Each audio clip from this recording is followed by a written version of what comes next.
Good morning, students. Today we will be discussing about the potentiometer and जो हम ये potentiometer discuss करने वाले हैं that is also dependent on the Kirchhoff rule.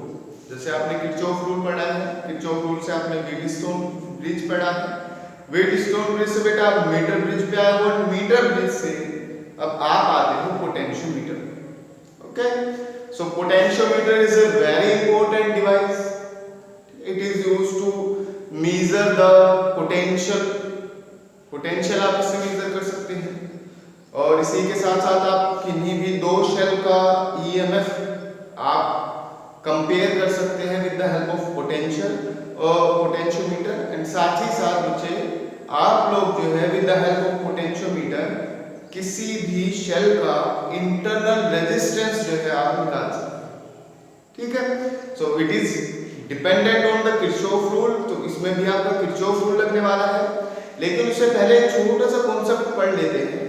And मैंने आपको पहले भी बताया उस कॉन्सेप्ट के बारे में, लेकिन एक बार और थोड़ा सा पढ़ लेते हैं कि देखिए पोटेंशियल डिफरेंस से जो वोल्टेज होता है that is equals to IR. Potential difference or the voltage is equals to IR. ठीक है, इन केस बेटा आपने करंट को जो है स्टेडी मेंटेन किया है. क्या मेंटेन किया है? करंट स्टेडी मेंटेन किया है.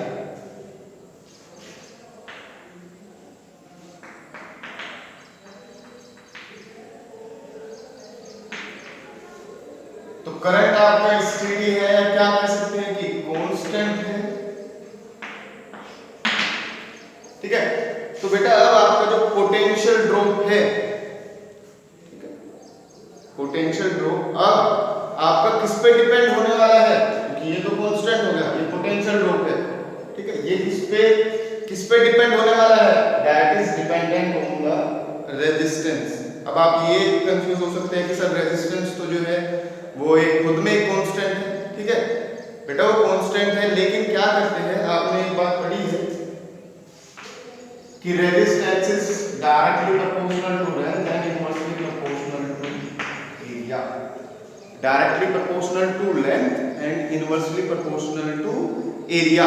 जैसे कि बच्चे सपोज करिए ये मेरा वायर है, यहां से यहां ये मेरा वायर है. ठीक है, इसमें क्या करना चाहता हूं मैं, इस वायर का रेजिस्टेंस निकालना चाहता हूं या फिर रेजिस्टेंस से मैं पोटेंशियल ड्रॉप निकालना चाहता हूं कि कितना पोटेंशियल इसमें ड्रॉप होता है. क्योंकि इस वायर का हर एक पार्ट जो है वो किसकी तरह काम करेगा? एक रेजिस्टेंस की तरह काम करेगा. ठीक है, तो देखिए बेटा जब आप इतनी लेंथ लेंगे, ये वाले अगर आप लेंथ लेंगे बेटा तो रेजिस्टेंस आपका R1 होगा. ठीक है, क्योंकि लेंथ अलग है. जब बेटा आप इतनी लेंथ लेंगे तो रेजिस्टेंस अलग होने वाला है. जब आप इतनी लेंथ लेंगे तो रेजिस्टेंस और अलग होने वाला है. जब आप इतनी लेंथ लेंगे तो रेजिस्टेंस आपका और अलग होने वाला है. इसका मतलब ये है कि जैसे जैसे आप लेंथ बढ़ाते जाएंगे आपका रेजिस्टेंस भी क्या होता जाएगा? इंक्रीज होता जाएगा. ये कॉन्सेप्ट आपका इसमें यूज होने वाला है पोटेंशियोमीटर में. तो आप एक बार ध्यान से सुनिए कि जैसे जैसे आपकी लेंथ बढ़ती जाती है, जैसे लेंथ आपकी इंक्रीज होगी, ठीक है, तो आपका रेजिस्टेंस भी इंक्रीज होगा. लेंथ इंक्रीज होगी तो रेजिस्टेंस भी इंक्रीज होगा. और रेजिस्टेंस अगर इंक्रीज होगा तो बेटा पोटेंशियल ड्रॉप भी आपकी क्या होती है? इंक्रीज होती है. ठीक है, रेजिस्टेंस इंक्रीज हो रहा है तो पोटेंशियल ड्रॉप भी इंक्रीज होगी. ठीक है, तो सिंपली आप क्या कह सकते हैं, देखिए यहां से अगर मैं इसका पूरा फॉर्मूला लिख दूं तो R is equals to rho L upon A. Area मैंने बेटा कांस्टेंट मेंटेन किया. एरिया जो है वही वायर मेरा है, यहां भी वही एरिया है, यहां भी वही एरिया है, यहां भी वही एरिया है, यहां भी वही. ठीक है, तो एरिया ऑफ क्रॉस सेक्शन जो है वो सेम है.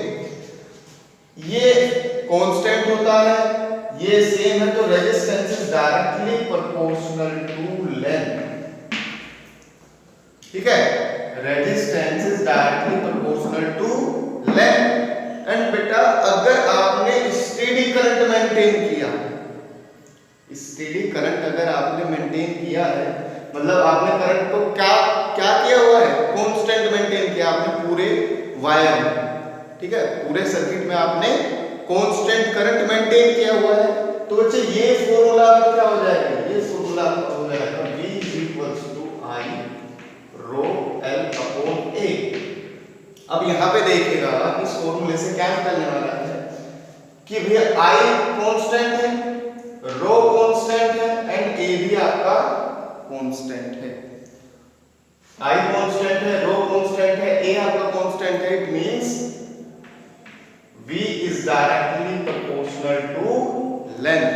V is directly proportional to length, मतलब जैसे जैसे आपकी लेंथ इंक्रीज होगी उसी हिसाब से आपका पोटेंशियल ड्रॉप भी इंक्रीज होता रहता है, ठीक है। लेंथ इंक्रीज होगी, रेजिस्टेंस इंक्रीज होगा, और रेजिस्टेंस इंक्रीज होगा तो बेटा आपका पोटेंशियल ड्रॉप भी इंक्रीज होगा। तो V is directly proportional to length। यहां से आप क्या कर सकते हैं, V is equals to आप लिख सकते हैं KL, ठीक है, और यहां K आपका आ जाएगा V upon L। K is equals to V upon L, ठीक है।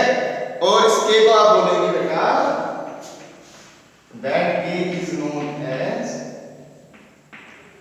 potential gradient, that is known as potential gradient। मतलब क्या है कि भाई आपका पोटेंशियल कैसे चेंज होगा विद रेस्पेक्ट टू लेंथ। जैसे जैसे आपकी लेंथ इंक्रीज होती जाएगी आपका पोटेंशियल ड्रॉप भी ज्यादा होता जाएगा, आपकी लेंथ कम होगी तो आपका पोटेंशियल ड्रॉप भी कम होगा, ठीक है बेटा। तो यहाँ K आपकी क्वांटिटी है जिसे आप बोलने वाले हैं potential gradient.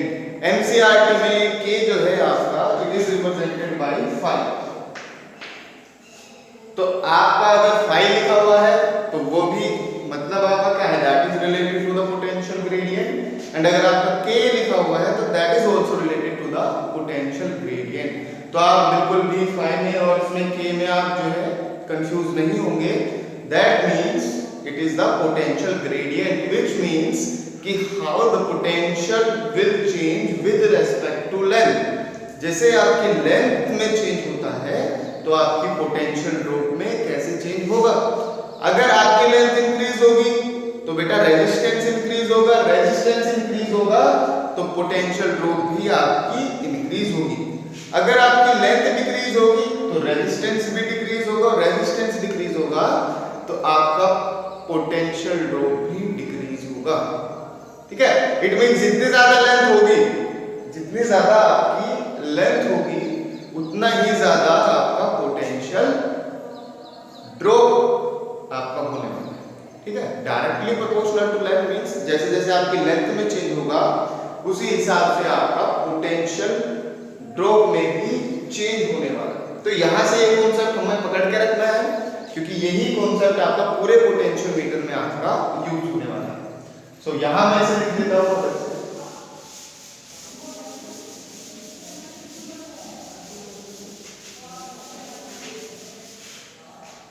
that V is equals to KL and that K is potential gradient, that is potential gradient, ठीक है। अब आते हैं अपना पोटेंशियोमीटर पे। पोटेंशियोमीटर क्या है, it is a device which is used to, पहली बात तो हो सकता है टू डिटरमाइन वोल्टेज, वोल्टेज आपकी पता की जा सकती है, ठीक है। दूसरा आपका क्या हो सकता है बेटा, सेकंड आपका हो सकता है कंपैरिजन ऑफ ईएमएफ। आप दो सेल लेंगे तो दो सेल अगर आप लेंगे तो उनकी ईएमएफ जो है वो कंपेयर की जा सकती है। और थर्ड आपका आ सकता है that it can be used to determine the internal resistance, ठीक है बेटा। अगर आप पोटेंशियोमीटर में कुछ शेल कनेक्ट करते हैं तो with the help of potentiometer उसके इंटरनल रेजिस्टेंस जो है वो कैलकुलेट किया जाता है। ठीक है, तो ये सभी चीजें हम देखने वाले हैं और इसमें से आपके जो सिलेबस में आने वाली है that is comparison of EMFs of two cell and second आपका आने वाला है इंटरनल रेजिस्टेंस। बहुत आसान टॉपिक है और बहुत इजीली आप इसे कर पाएंगे। चलिए देखते हैं।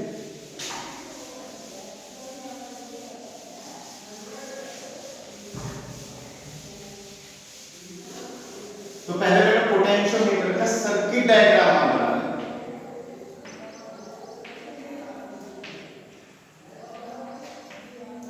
देखिए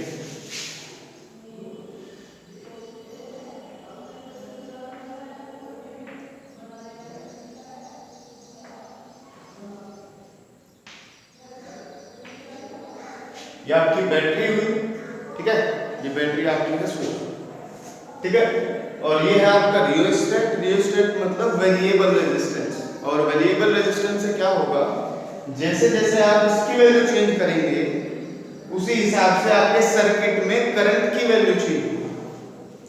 ठीक है बेटा, यहाँ बिल्कुल भी कंफ्यूज मत होइएगा। अभी आप ये बोलने वाले होंगे कि सर आपने पहले तो कहा है कि करंट को कांस्टेंट मेंटेन करके रखना है एंड अब आपने रियोस्टेट लगा दिया। तो बेटा यहाँ देखिए, अगर मैंने रियोस्टेट को फिक्स कर दिया, ठीक है, तो वहां से मेरे करंट जो है सर्किट में कांस्टेंट हुआ, तो वहां से मेरी एक रीडिंग आ जाएगी, एक रीडिंग आ गई। फिर अगर मुझे दूसरी रीडिंग लेनी है तो मैंने रियोस्टेट को वेरी कर दिया, और रियोस्टेट को अगर वेरी कर देंगे तो अब आपके करंट की वैल्यू चेंज हो जाएगी। लेकिन करंट की वैल्यू चेंज होने का मतलब है पूरे सर्किट में जो करंट की वैल्यू है वो सेम होगी। ठीक है, पहले के हिसाब से तो करंट की वैल्यू चेंज होगी, लेकिन जो पूरे सर्किट में करंट की वैल्यू है वो क्या रहने वाली है, वो कांस्टेंट रहने वाली है। ठीक है, चलिए, तो ये रियोस्टेट आपका हो जाएगा। यहां से आप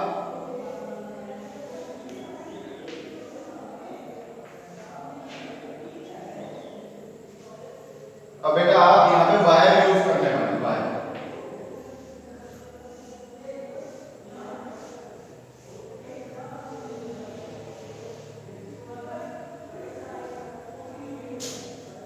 ठीक है, तो ये मेरा वायर है और इसकी लेंथ आप कितनी भी ले सकते हैं।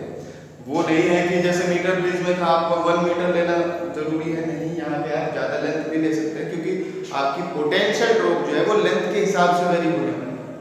ठीक है, पोटेंशियल ड्रॉप जो है वो लेंथ के हिसाब से वेरी आपकी होगी।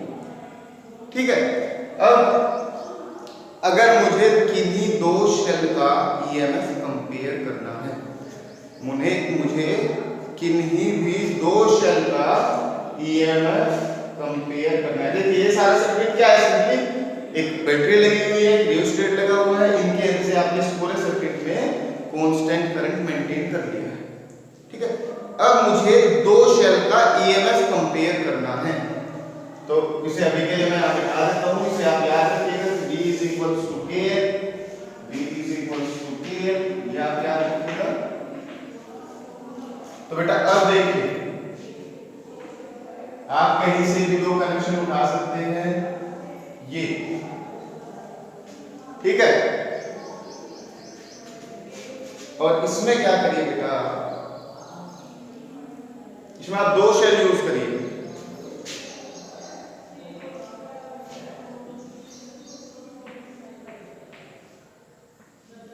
That is E1 and it is E2, E1 and E2। ठीक है बच्चे, अब E1 E2 आपने यूज कर लिया है। अब क्या करिए बेटा, अब यहां देखिए मुझे 3 वे की यूज करनी पड़ेगी। 3 वे की, 3 वे की मतलब जब जैसे सपोज करिए इट इज 1 2 एंड 3, सो 3 वे की का मतलब क्या है, जब ये आपका की क्लोज होगी तो बेटा ये सर्किट काम करेगा आपका, जब ये की क्लोज होगी तो आपका बेटा ये वाला सर्किट काम करेगा। ठीक है, तो 3 वे की एक बार आप इसे इससे कनेक्ट करेंगे और एक बार आप इसे इससे कनेक्ट करेंगे। ठीक है, अब ये जो टर्मिनल है that is connected to the galvanometer, like always इसे किससे कनेक्ट करना है, that is connected to the galvanometer. ये आपका गैल्वेनोमीटर से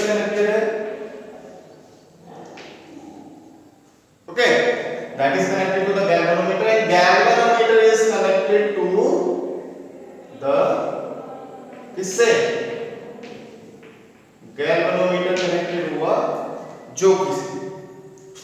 देखिए E1 E2, ठीक है, फर्स्ट टर्मिनल सेकंड टर्मिनल, यहाँ 3 वे की यूज की है, मतलब एक बार आप इसे यूज कर सकते हैं, एक बार इसे यूज कर सकते हैं, है ना। तो जो भी आपका कनेक्ट होगा, सपोज करिए ये कनेक्ट है तो ये वाला सर्किट काम करेगा, ये कनेक्ट है तो आपका ये वाला सर्किट काम करेगा। And it is the jockey. Galvanometer किससे कनेक्टेड है? जॉकी से। क्यों कनेक्टेड है? To find the balance point, to find the balance, ठीक है। अब एज्यूम करते हैं, ये आपका पूरा सर्किट है, अब एज्यूम करते हैं कि आपका फर्स्ट स्विच जो है क्लोज, ठीक है। It means E1 is working,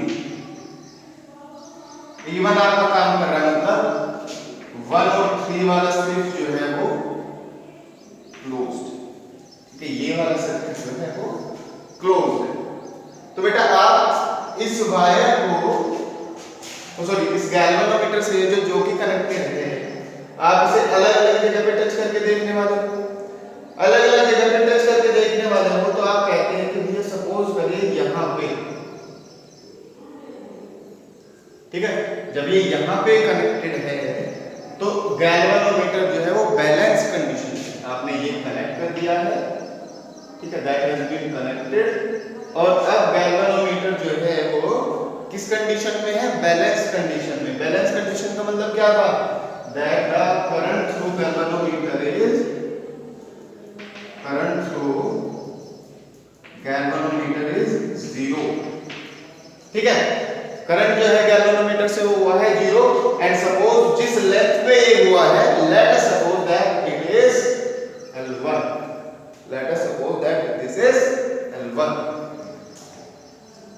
समझ गए? या ये कहा है कि ये कितने लेंथ पे हुआ है? It is at length L1, ये आपका जो है वो L1 लेंथ पे आपका कनेक्ट हुआ है, मतलब यहां से ये जो लेंथ होगी वो क्या होगी? वो L1। क्लियर है? अब देखिए किरचॉफ रूल लगाते हैं, किरचॉफ क्लोज लूप रूल अगर लगा दिया जाए, ठीक है, किरचॉफ क्लोज लूप रूल, तो बेटा देखिए लूप कौन सा बनेगा आपका? ये,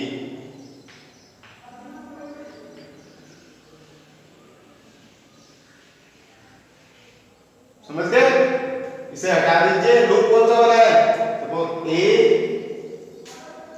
और यहां मैं लिख देता हूं B C D A B C D A, मतलब ये वाला जो है वो मेरा लूप बन जाता है। ये मेरा सर्किट काम ही नहीं कर रहा है क्योंकि ये कनेक्टेड नहीं है, ये सर्किट मेरा काम नहीं कर रहा है, ये कनेक्टेड नहीं है, तो लूप क्या बना? ये वाला लूप बना, ठीक है, ये वाला लूप मेरा बना, सिंपल। चलिए अब एक क्या बनवाना है?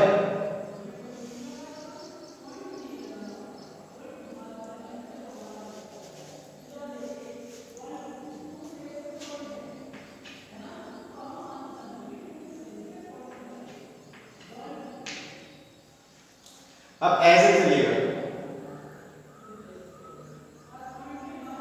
ठीक है बेटा, जो है ऐसे चलिए in the direction of current, इस तरह से आप चलिए। तो जब आप बेटा प्लस से चलेंगे, इधर प्लस से इधर चलेंगे, तो सिंपली क्या आने वाला है? सबसे पहले क्या करने वाले हो? माइनस E1, प्लस से आप इधर जाएंगे तो माइनस E1, ठीक है, दैट इज द EMF, क्योंकि इस सर्किट में आपका E1 कनेक्टेड है, तो दैट इज E1। अब बेटा यहां पे देखिए, ये यहां पे कोई बात नहीं, अब यहां से यहां तक इस वायर में क्या हुआ है? इस वायर में क्योंकि रेजिस्टेंस है, ठीक है, यहां से ये मत कंफ्यूज होने की, सर इसमें भी तो रेजिस्टेंस है, इसमें भी तो रेजिस्टेंस है, यहां वो वायर यूज हुए हैं जिनका रेजिस्टेंस बहुत कम है, these are the connecting wires, वो केवल क्या है? वो कनेक्टिंग वायर्स है। तो कनेक्टिंग वायर से करें तो उनका रेजिस्टेंस बहुत स्मॉल होता है, ठीक है। तो आप उसे अकाउंट में नहीं लेंगे, you will not take into the consideration, या आप उसे नेग्लिजिबल मान सकते हैं, आप उसे नेग्लेक्ट कर सकते हैं, ठीक है। तो जिसका रेजिस्टेंस ज्यादा है, कौन सा वायर था कल, ये मैग्नेटिक था या कांस्टेंटन था, ठीक है। तो यहां से यहां तक बेटा क्या हुआ है, पोटेंशियल ड्रॉप। और वो पोटेंशियल ड्रॉप कितना हुआ है, क्योंकि यहां से लेंथ यहां तक कितनी है L1, तो पोटेंशियल ड्रॉप कितना हुआ है, यहां से देखिए पोटेंशियल ड्रॉप हुआ V = KL1, और क्योंकि आप करंट की डायरेक्शन में जा रहे हो तो plus KL1 plus KL1। Third कहां हो सकता है पोटेंशियल ड्रॉप, यहां से आप एक गैल्वेनोमीटर में पोटेंशियल ड्रॉप हो सकता है, ठीक है। गैल्वेनोमीटर में पोटेंशियल ड्रॉप हो सकता है। वो पोटेंशियल ड्रॉप कितना होगा, सपोज इसमें पूरे में करंट I है, कांस्टेंट करंट कितना मेंटेन किया हुआ है I, पूरे सर्किट में कांस्टेंट करंट किया है मेंटेन I, यहां रेजिस्टेंस है G, तो कितना हो सकता है प्लस I * G, और ये कितना होता है टोटल, किरचॉफ रूल क्या कहता है, दैट विल बी 0, ये क्या होने वाला है, ये आपका 0 होने वाला है, ठीक है। So that will be 0। अब मुझे पता है कि बात किसकी कर रहा हूं, बैलेंस कंडीशन की। बैलेंस कंडीशन में क्या होता है, करंट थ्रू गैल्वेनोमीटर इज 0, ठीक है। गैल्वेनोमीटर से कोई करंट फ्लो नहीं होगा बैलेंस कंडीशन में, तो ये I क्या हो जाएगा यहाँ पे 0, और अगर ये I 0 हो गया तो क्या बचेगा आपका -E1 प्लस KL1 = 0, ठीक है। -E1 प्लस KL1 = 0, ठीक है। यहां आप थोड़ा सा ये कह सकते हैं कि अगर इसमें से पूरा करंट I मेंटेन किया हुआ है तो आप इसे I ना मान के आप इसे IQ मान सकते हैं, तो ज्यादा बेटर है, ठीक है, क्योंकि जो कांस्टेंट करंट है वो इसमें मेंटेन हुआ है, ठीक है, वो इसमें मेंटेन हुआ है, तो इसमें आप IG मानिएगा, ठीक है। और IG की वैल्यू क्या आ जाएगी 0, बैलेंस कंडीशन में क्या आ जाएगी 0, तो -E1 प्लस KL1 = 0, एंड यहां से अब E1 = KL1, E1 = KL1, clear. Second करते हैं, सेकंड में क्या करेंगे, अब जो है ये आप ओपन कर देते हैं स्विच, और ये आप कर देते हैं क्लोज, ठीक है। मतलब अब कौन काम करेगा, अब E2 आपका काम कर रहा है, E2 इज वर्किंग, ठीक है। कौन सा स्विच क्लोज है, 2 and 3 इज क्लोज, ठीक है। बैलेंस कंडीशन की बात बाद में करेंगे। हमने कहा है कि जो बैलेंस कंडीशन आई है, जो बैलेंस कंडीशन आई है, सपोज वो आपकी आई है बेटा जब आपने इसे यहां कनेक्ट किया, ठीक है। बैलेंस कंडीशन कहां है, जब आपने इसे यहां पे कनेक्ट किया है। Suppose this length is L2, ये लेंथ कितनी आई है L2, suppose it is L2, तो फिर आपका कौन सा लूप काम करेगा, अब बच्चे आपको देखिए ये लूप काम करने वाला है,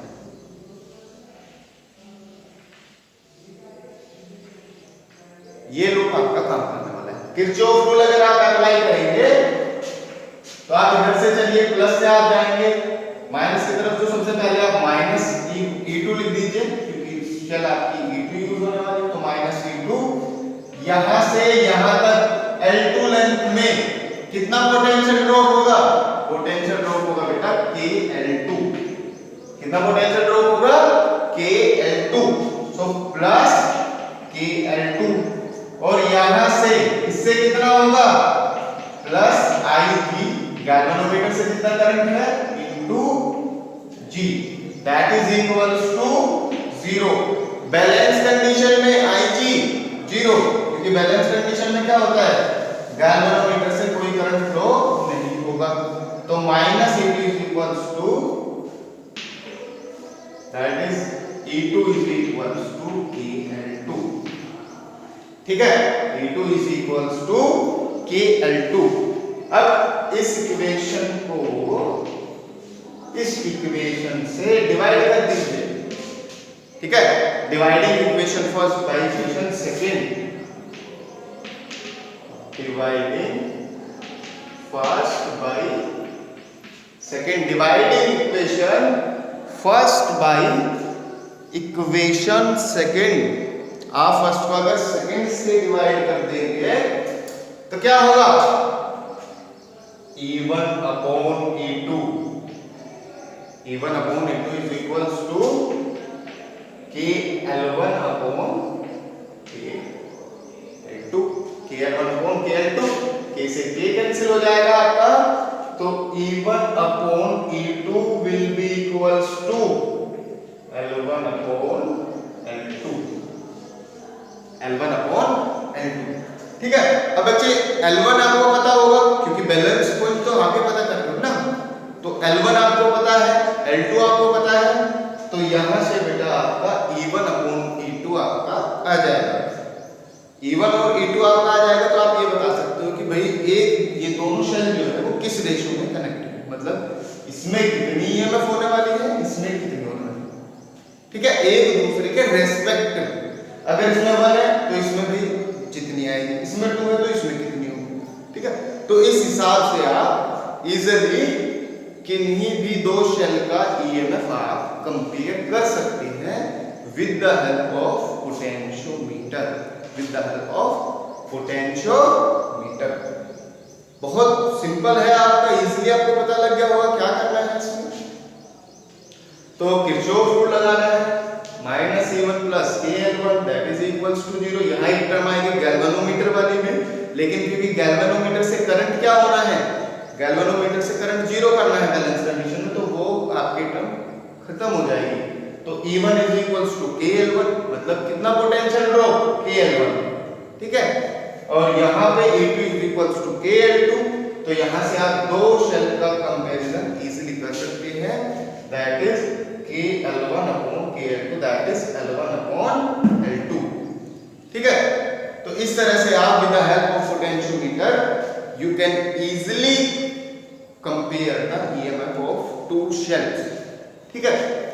अब नेक्स्ट टॉपिक हमारा बचा है to find the internal resistance of a cell using the potentiometer. अगर वो अभी करेंगे तो ये वीडियो थोड़ी लंबी हो जाएगी, तो उसे नेक्स्ट वीडियो में हम देखने वाले हैं कि how the internal resistance can be determined with the help of potentiometer, ठीक है। सेम कॉन्सेप्ट यूज होंगे, सेम कॉन्सेप्ट आपका यूज होगा, और ये थोड़ा सा इसका रिवीजन भी हो जाएगा नेक्स्ट वीडियो में, और आप जो है नेक्स्ट वीडियो में इंटरनल रेजिस्टेंस भी आप इजीली पता कर पाएंगे with the help of potentiometer. And फिर आप ये भी डिस्कस करने वाले हैं कि why potentiometer is considered better than the voltmeter, कि पोटेंशियोमीटर को वोल्टमीटर से बेटर क्यों कंसीडर किया जाता है। उसका एक थोड़ा सा यहाँ हो चुका है, जैसे जैसे हमने गैल्वेनोमीटर की बात की है कि गैल्वेनोमीटर से करंट कितना 0, गैल्वेनोमीटर से करंट कितना 0, ठीक है। तो इसी आइडिया पे बेस्ड है कि भाई आपको पोटेंशियोमीटर जो है why it is considered better than the voltmeter, ठीक है। तो thank you for the day. In case आपको कोई भी इसमें डाउट है तो you may ask me in the comment section और you may call me. Okay, thank you.